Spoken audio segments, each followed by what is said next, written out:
في يوم من الأيام وتحديداً سنة 1929 كانت لطيفة نظمي لسه بتشق طريقها في عالم المسرح. بنت ريفية بسيطة سابت دمياط وجت على القاهرة تدور على حلمها، والقدر كان مجهز لها حاجة أغرب من الخيال. في وسط زحمة العاصمة ظهر في حياتها شخص غريب، شاب أنيق صوته هادي وعيونه ما بتتحركش كتير، اسمه فؤاد. قال إنه دكتور، كان بيظهر فجأة ويختفي فجأة زي الضل. اتشدت ليه وشافت فيه فتى أحلامها. ما خدتش وقت طويل ووافقت تتجوزه، بس من أول يوم بعد الفرح بدأت تلاحظ حاجات مش طبيعية. جوزها مش بياكل معاها، مش بينام في الليل، يخرج كل يوم بعد المغرب ويرجع قبل الفجر. مرة سألته بتروح فين؟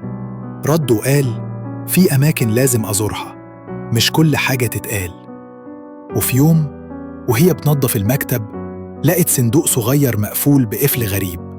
فتحته ولقت ورق قديم وطلاسم وكلام مش مفهوم، وجنبهم ورقة فيها أسماء ستات كتير، وكل واحدة مكتوب جنبها اختفت، نزفت، صرخت وماتت. قلبها وقع في رجليها. راحت بسرعة لشيخ كبير وقالت له أنا مش مستريحه لجوزي. الشيخ سألها بيكره الأذان؟ قالت بيرتجف أول ما يسمعه. سكت شوية وقالها اللي عايش معاكي ده مش بني آدم، ده خادم من الجن ووجوده خطر عليكي. رجعت البيت وشغلت قرآن بصوت عالي، وفي نص الليل فتح الباب. دخل ووشه متغير، عيونه حمرة، جلده لونه رمادي، مش بيتكلم. أول ما سمع القرآن صرخ بصوت غريب ووقع على الأرض، كان بيترعش.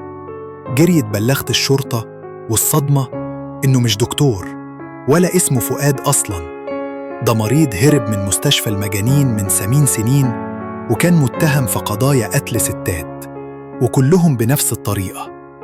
بس ده مش أسوأ خبر. لطيفة كانت حامل، بس لما ولدت الطفل طلع بدون ملامح. لطيفة فقدت عقلها، دخلت مستشفى المجانين وماتت وهي ساكتة من غير ما تحكي كل التفاصيل. لحد النهاردة في ناس بتقول إنها كانت ضحية مجنون، وفي ناس بتقول كانت مرات خادم من الجن ورجع لعالمه بعد ما خلص مهمته. ممكن تقول دي مجرد قصة، وممكن تضحك وتقول خرافة من خرافات الزمن الجميل. بس لو قابلت يوم حد عينه مش بترمش ومش بيحب يسمع صوت الأذان، اسأله أنت منين؟ ومن عالم مين؟ لأن لطيفة ما فقدتش عقلها من فراغ، والمولود اللي جه من بطنها ما كانش طبيعي.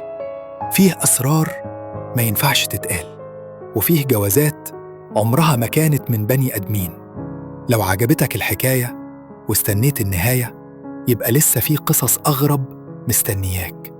اشترك في القناة وفعل الجرس، وخليك دايماً مستعد للحكاية اللي ممكن تغير كل اللي كنت فاكره حقيقة.